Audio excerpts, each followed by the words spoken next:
itu awalnya kan seolah-olah syariah. Ya. Tapi begitu uang kami sudah masuk 2009, 2010 mulai gagal bayar dan seterusnya sampai dengan saat ini belum terselesaikan.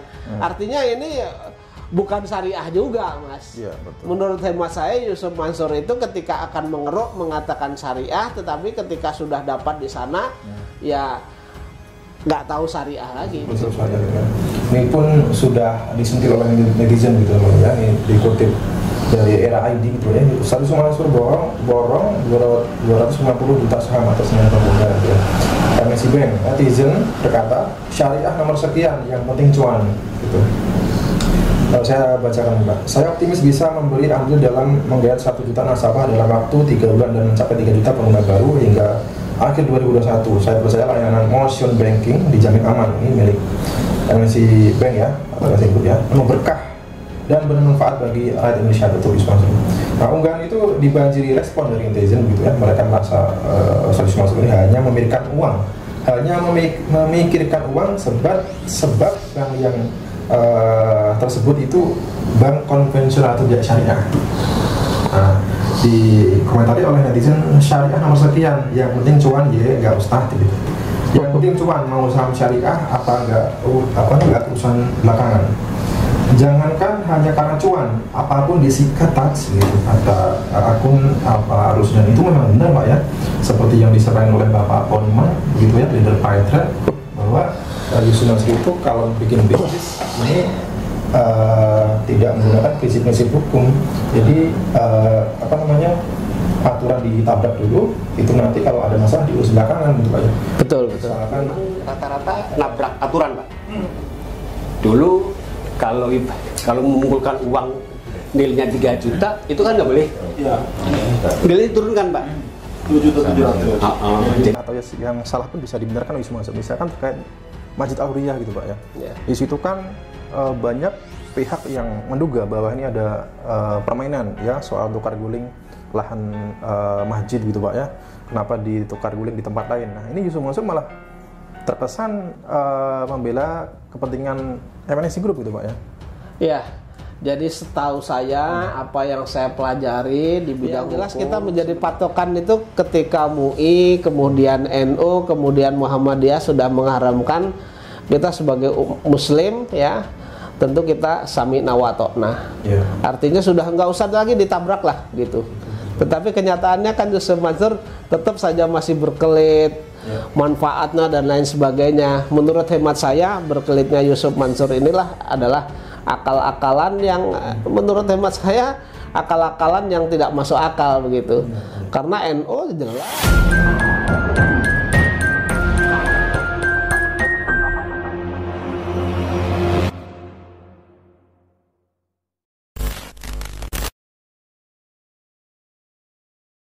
Baik, Assalamualaikum Pak Jini. Waalaikumsalam warahmatullahi wabarakatuh Mas Haji. Ini melanjutkan perbincangan kita kemarin Pak, karena sempat terputus karena kendala teknis di Zoom itu Pak. Kemarin kita membahas terkait dengan TGB yang mundur dari Partai Perindo. Ini Pak ya, ini kan menduga jangan-jangan ini dugaannya karena ada efek Yusuf Mansur yang membuat elektabilitas Partai Perindo ini justru semakin menurun gitu Pak. Tetapi yang perlu kita bahas lagi menarik lebih dalam gitu Pak ya, hubungan antara Pak Haritano ya, Ketua Partai Perindo dengan Yusuf Mansur ini Pak. Kalau saya melihat ini seperti ada simbiosis mutualisme gitu Pak ya.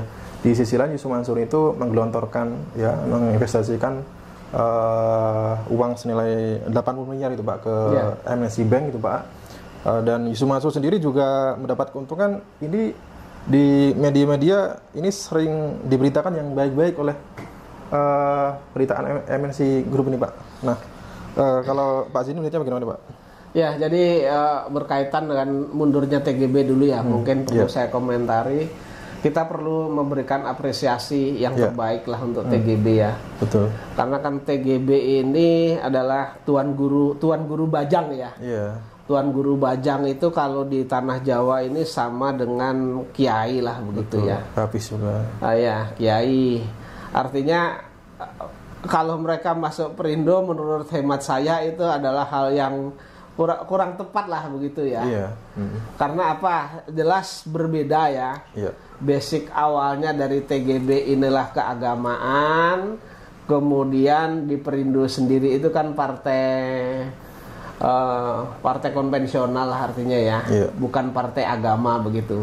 Jadi ketika mereka masuk ke sana sebenarnya disayangkan juga TGB ini. Betul. Dan ternyata di pemilu yang TGB ini kan orang yang politikus yang handal, yang tidak pernah gagal ketika mereka berada di partai-partai lain kan begitu. Dan mereka juga pernah jadi gubernur juga, kalau tidak salah 2 kali jadi gubernur. Artinya kehandalannya, kehebatannya, keampuhannya perlu diapresiasi. Tetapi ketika mereka masuk di Perindo, mereka kan lalu mereka sebenarnya suaranya cukup, tetapi karena Perindo sendiri tidak masuk di atas di ambang batas minimal, sehingga mereka tidak bisa masuk ke Senayan. Nah, ketika mereka mundur, menurut saya patut diapresiasi agar juga TGB ini kembali kepada fitrahnya, kembali kepada habitatnya, yaitu keumatan, betul. Jadi perlu kita apresiasi. Kemudian yang menjadi pertanyaannya Mas Haji tadi, Yusuf Mansur ini kan selalu mengatakan bahwa mereka ustadz, kemudian mereka mengatakan syariah, kemudian mereka juga doktor ekonomi syariah kan begitu. Kemudian memasukkan modalnya, sahamnya kepada CMB ya, MMC ya, sekitar 80 miliar ya kalau nggak salah ya, 80 miliar. Artinya, loh, awalnya syariah kok ini masuk bank konvensional gitu. Betul. Artinya kan mencampur adukkan, jadi asal menguntungkan dia ambil begitu. Jadi menurut hemat saya juga apa yang diomongkan Yusuf Mansur itu tidak sesuai dengan kenyataan. Jadi artinya kalau mereka ngomong bahwa mereka mengatakan syariah dan lain sebagainya, menurut saya omong kosong itu, Mas. Betul. Ya, karena saya sendiri itu menjadi korban yang di JBN itu, bisnis batu bara itu. Yusuf Mansur kan menariknya kami mau berinvestasi ke sana karena separuh dari keuntungan itu nanti dipergunakan untuk Darul Quran. Artinya untuk mendidik anak-anak itu menjadi tahfiz Al-Quran. Itu awalnya kan seolah-olah syariah. Tapi begitu uang kami sudah masuk 2009, 2010 mulai gagal bayar dan seterusnya sampai dengan saat ini belum terselesaikan. Artinya ini bukan syariah juga, Mas. Menurut hemat saya, Yusuf Mansur itu ketika akan mengeruk mengatakan syariah, tetapi ketika sudah dapat di sana, ya nggak tahu syariah lagi. Betul ya Pak. Ya, mengapa tadi saya katakan semenjak Yusuf Mansur ini masuk ya berinvestasi ke MNC Bank itu ya, MNC Group milik. Jadi masyarakat kita bahas ini masyarakat juga biar tahu gitu. Ya, betul Pak.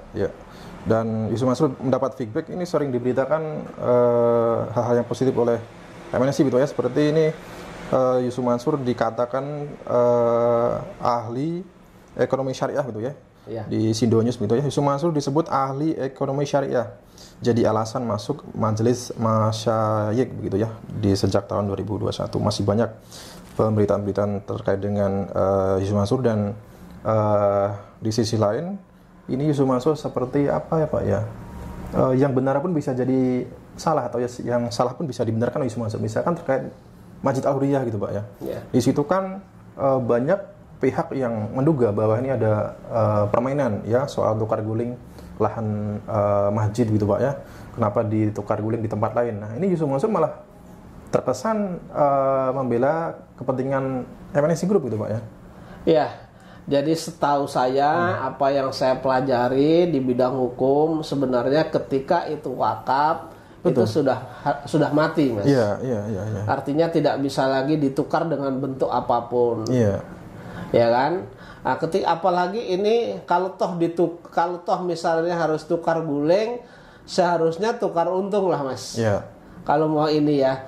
Jangan juga masyarakat dirugikan yang awalnya mereka punya tempat ibadah, kemudian ditukar di tempat lain. Apakah masyarakat yang pertama memakai ini kan tidak bisa lagi beribadah di tempat yang baru kan? Ini menurut hemat saya Yusuf Mansur ini sudah menabrak syariat ya. Seharusnya yang namanya wakaf itu sudah harta mati, tidak bisa diapa-apakan lagi ya kan, kecuali dipergunakan sesuai dengan ketika mereka mewakafkan. Mereka mewakafkan untuk apa? Lembaga pendidikan, misalnya kalau ini kan jelas tempat ibadah, ya harus digunakan untuk tempat ibadah.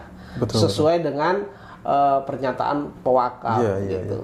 Ya, memang karena Yusuf Mansur ini mempunyai hubungan bisnis dengan Haritano ya, Pak Haritano gitu ya. Terkesan Yusuf Mansur ini mendahulukan kepentingan bisnisnya, kepentingan relasi bisnisnya daripada kepentingan umat gitu Pak ya. Padahal Yusuf Mansur kan sebenarnya ustaz gitu ya. Jadi hukum ini jangan dibalik-balikkan ketika menguntungkan lalu kita benarkan, ketika tidak menguntungkan tidak kita benarkan, kan nggak boleh seperti itu. Hukum yang ada ya ditaati begitu.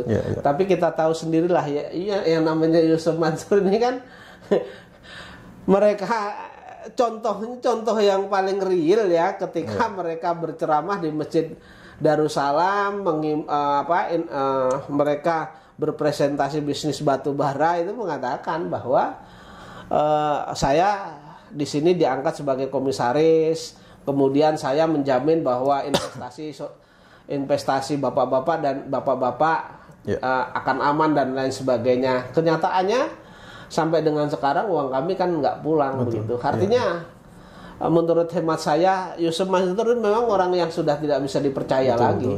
Dan mengabaikan prinsip-prinsip atau nilai-nilai syariah gitu Pak ya. Ya, untungnya ketika mereka mengatakan itu, untungnya saya itu mendapat putusan pengadilan untuk mementahkan bahwa mereka kan ketika saya gugat, mereka membantah tidak. Mansur itu ketika saya gugat, mereka membantah katanya terlibat dengan bisnis batu bara.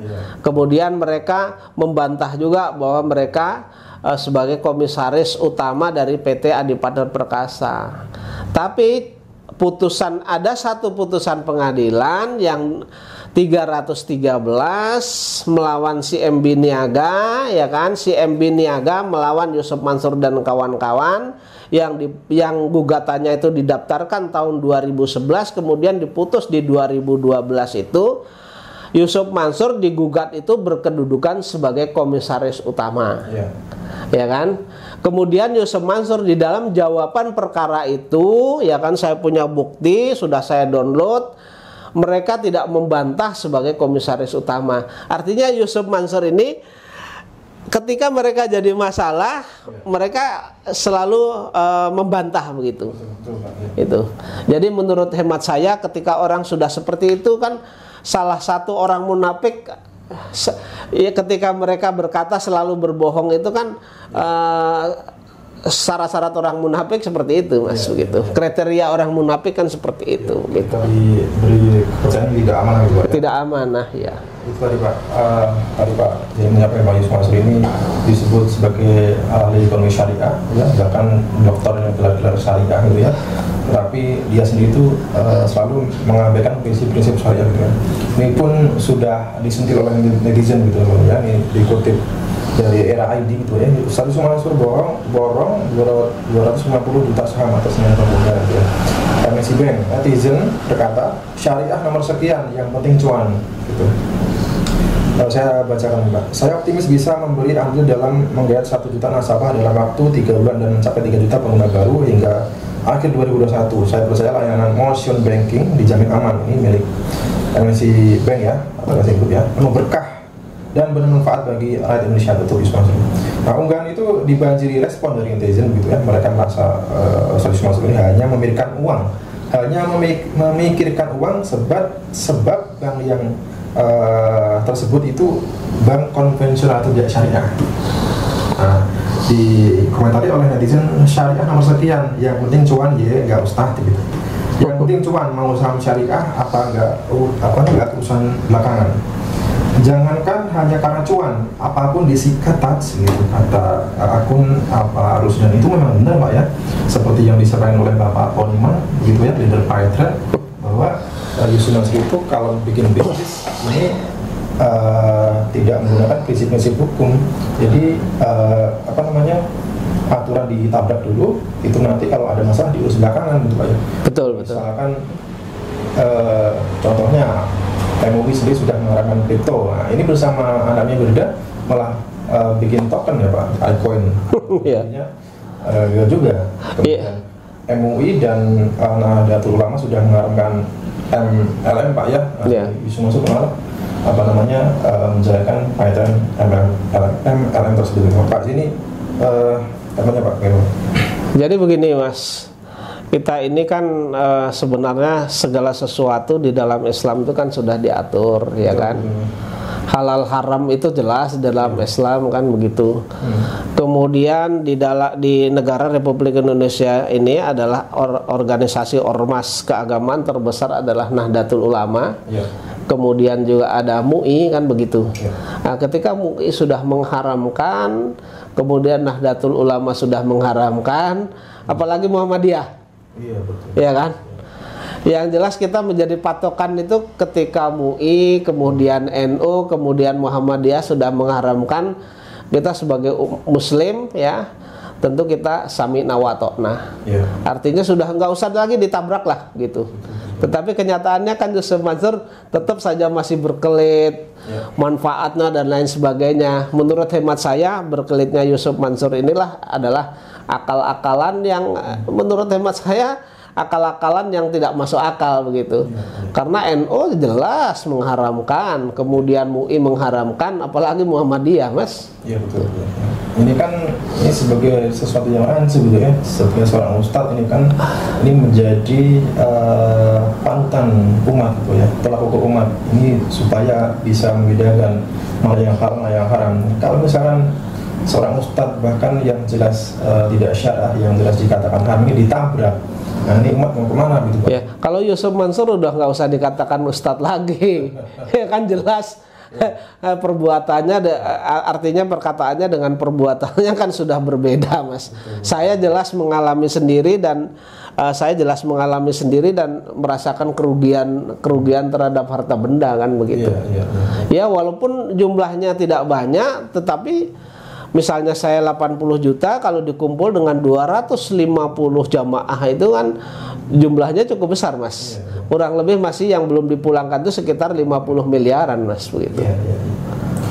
Artinya sudah tidak bisa menjadi, menurut hemat saya, pandangan saya ya kan, pendapat saya, Yusuf Mansur sudah tidak bisa menjadi panutan lagi. Ya.